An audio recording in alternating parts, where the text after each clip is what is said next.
أعوذ بالله من الشيطان الرجيم بسم الله الرحمن الرحيم.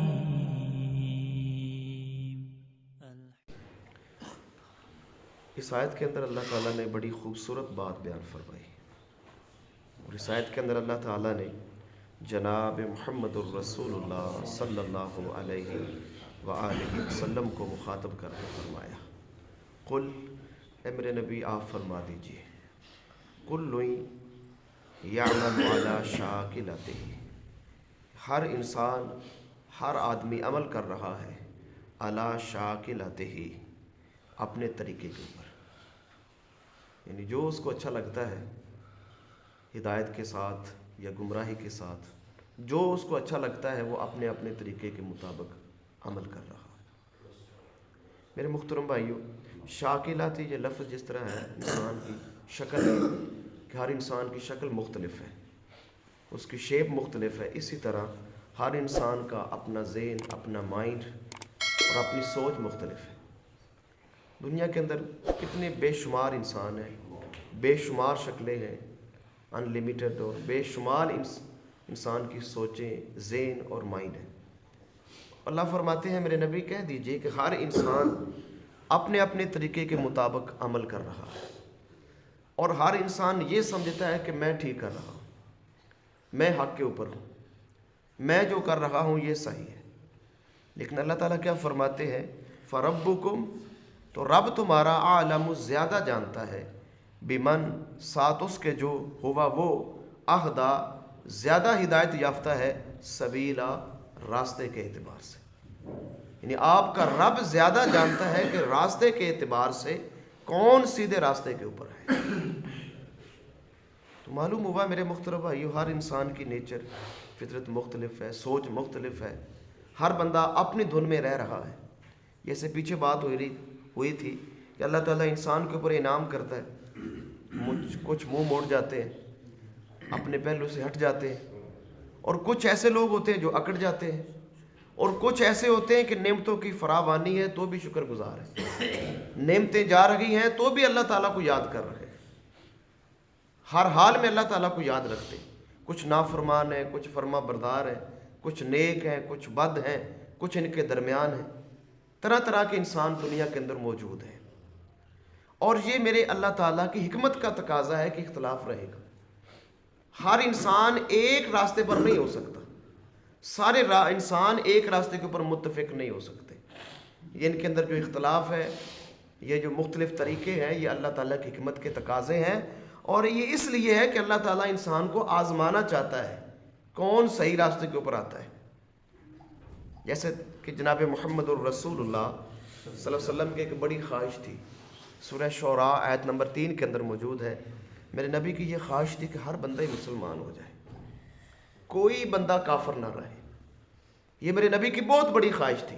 تو اس کے جواب میں اللہ تعالیٰ نے سورہ ہود آیت نمبر 18 ہے، اللہ تعالیٰ فرماتے ہیں وَلَوْ شَاءَ رَبُّكَ، اگر آپ کا رب چاہتا، لَجَعَلَ النَّاسَ أُمَّةً وَاحِدَةً، کہ سارے انسانوں کو ایک امت بنا دیتا، سارے ہی ایک راستے کے اوپر ہوتے۔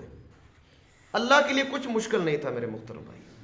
جیسے ہم جانتے ہیں میرے محترم بھائیوں کہ جنوں اور انسانوں کے علاوہ باقی جتنی مخلوقات ہیں، ملتیں ہیں، ساری اللہ تعالیٰ کی اطاعت کے اوپر پابند ہیں۔ جو اللہ نے کہہ دیا انہوں نے وہی کرنا ہے، کوئی اپنی مرضی نہیں کرتا۔ اب امتحان صرف جنوں اور انسانوں کا ہے۔ اگر اللہ تعالیٰ ان کو ایک راستے کے اوپر مجبور کر دیتا کہ تم نے یہی کرنا ہے، تو پر امتحان کا مقصد فوت ہو جانا تھا۔ پھر امتحان کس بات کا؟ جب اللہ مجبور کر دیتا، پابند کر دیتا۔ اب اللہ نے کسی انسان کو مجبور اور پابند نہیں کیا، بلکہ اللہ تعالیٰ نے راستہ بتا دیا، یہ حق کا راستہ ہے، یہ باطل ہے، یہ غلط ہے، یہ صحیح ہے، اور دیکھنے کا بھی انداز دے دیا، سننے کا بھی انداز دے دیا۔ یہ ساری قوتیں دے کر اللہ نے راستے متعین کر دیے، دکھا دیے کہ یہ راستے حق ہیں، یہ راستے باطل ہیں۔ اب انسان کی مرضی کے اوپر چھوڑ دیا، وہ چاہے جو مرضی راستہ اختیار کر لے۔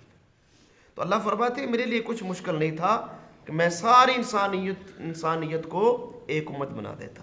اور آگے اللہ فرماتے ہیں وَلَا يَزَالُونَ مُخْتَلِفِينَ، یہ ہمیشہ اختلاف کرتے رہے گی، ان کے اندر ہمیشہ اختلاف رہے گا، لیکن آگے اللہ فرماتے ہیں الا من رحم ربک، مگر جس پر تیرے رب کا رحم ہوا وہ اختلاف سے بچ جائے گا۔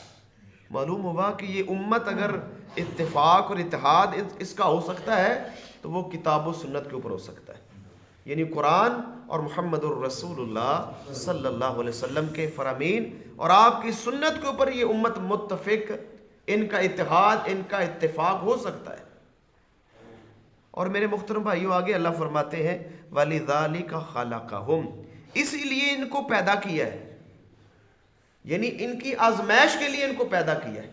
اور یہی آزمائش ہے میرے محترم بھائی کہ حق کے اوپر کون چلتا ہے، لِيَبْلُوَكُمْ أَيُّكُمْ أَحْسَنُ عَمَلًا، کہ تم میں سے بہترین اور خوبصورت عمل کون کرتا ہے۔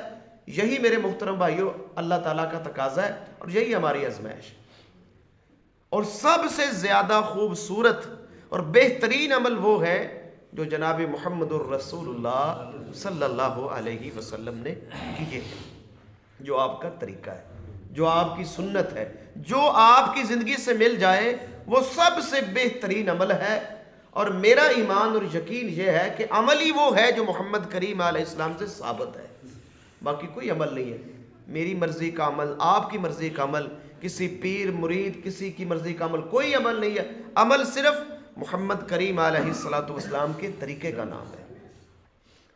میرے محترم بھائیوں کی بڑی خوبصورت حدیث میں آپ کے سامنے رکھتا ہوں، ابو داؤد کے اندر 4597 نمبر کے اوپر حدیث موجود ہے، صحیح حدیث ہے۔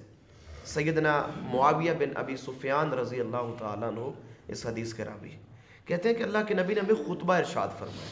اللہ کے نبی کھڑے ہوئے اور کھڑے ہو کر آپ نے خطبہ ارشاد فرمایا، اور کیا فرماتے ہیں اللہ کے نبی؟ اللہ کے نبی فرماتے ہیں کہ میرے صحابہ، اہل کتاب میں 72 ملتیں بنی تھی، 72 ان کے فرقے بنے، ان کی جماعتیں، ان کے گروہ بنے، اور اللہ کے نبی فرماتے ہیں میری امت کے 73 جماعتیں بنیں گی، 73 فرقے اور 73 ملتوں کے اندر میری جماعت، میری امت بٹ جائے گی۔ اور فرمایا محمد کریم علیہ السلام نے کہ 72 ملتیں جہنم کے اندر جائیں گی، ایک ملت جو ہے وہ جنت کے اندر جائے گی۔ اور وہ ملت کون سی ہوگی؟ اللہ کے نبی فرماتے ہیں الجماع، اس کا نام الجماع، وہ جماعت ہوگی، ایک جماعت ہوگی جو قرآن و سنت کے اوپر متفق ہوگی۔ اور اسی حدیث کے اندر میرے محترم بھائیوں راوی بیان کرتے ہیں، انہوں نے تھوڑا اضافہ کیا ہے، وہ بیان کرتے ہیں کہ محمد کریم علیہ السلام نے فرمایا کہ میری امت کے اندر گمراہیاں، خواہش پرستی، بدعت پرستی اتنی عام ہو جائے گی، ان کے رگ و ریشے کے اندر عام ہو جائے گی، جس طرح ایک باولا کتا انسان کو کاٹ لے، اس انسان کے اندر اس کتے کی زہر جو ہے وہ اس کے رگ و ریشے کے اندر سرایت کر جاتی، پھیل جاتی ہے۔ فرمایا ایک وقت آئے گا کہ میری امت کے اندر گمراہیاں، بدعات، خرافات اور خواہش پرستی اتنی عام ہو جائے گی جتنا اس کتے کا زہر کاٹنے والے انسان کے اندر، اس کے رگ و ریشوں کے اندر عام ہو جاتا ہے، یعنی اس کا کوئی رگ اور کوئی جوڑ ایسا نہیں ہوتا جہاں پر اس باولے کتے کا زہر اثر نہیں کرتا۔ تو معلوم ہوا میرے محترم بھائیوں، اگر آج ہم دیکھیں ہر طرف خواہش پرستی، اپنی مرضی کا عمل ہے، یہ میری مرضی کا عمل ہے، وہ فلاں کی مرضی کا عمل ہے، یہ فلاں امام صاحب نے کہا، یہ فلاں مولوی صاحب نے کہا۔ نہیں میرے محترم بھائیوں، کوئی مولوی کا نام دین نہیں ہے، نہ امام کی بات دین ہے، نہ کسی پیر کی بات دین ہے۔ دین صرف ہے تو محمد الرسول اللہ صلی اللہ علیہ وسلم کی بات دین ہے۔ تو یہ میرے محترم بھائیوں یہ کیسے پھر عام ہوگی؟ جب ہم قرآن کو پڑھیں گے ترجمے کے ساتھ اور نبی علیہ السلام کی احادیث کا مطالعہ کریں گے۔ اور یہ بات میرے محترم بھائیوں بڑی خوفناک بات ہے کہ اللہ کے نبی فرما دے کہ 72 ملتیں جہنم کے اندر جائے گی، ایک ملت جنت کے اندر جائے گی۔ تو میرے محترم بھائیوں یہ بات انسان کو چکنا کر دیتی، انسان کے رونگٹے کھڑے کر دینے والی بات ہے کہ وہ کہاں جائیں گے، ہم کس طرف ہیں۔ دوسری بات یہ ہے میرے محترم بھائیوں، اس دور میں دیکھیں تو ہر بندہ دنیا کے پیچھے لگا ہوا ہے، دین کی تو کسی کو فکر ہے ہی نہیں، نہ کوئی دین سیکھنا چاہتا ہے، نہ کوئی دین سننا چاہتا ہے، نہ کسی کو دین کی بات اچھی لگتی ہے۔ تو تحقیق کون کرے گا، ریسرچ کون کرے گا، دیکھے گا کون کہ یہ بات اللہ کے نبی نے فرمائی ہے کہ نہیں۔ کتنی ایسے باتیں میرے محترم بھائیوں غلط العام انسانوں کے اندر عام ہو چکی ہیں۔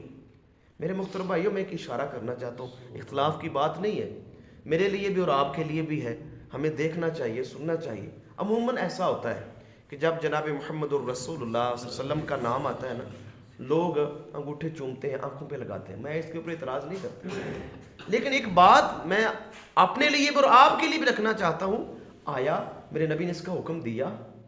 آیا میرے نبی کے صحابہ نے ایسا کیا؟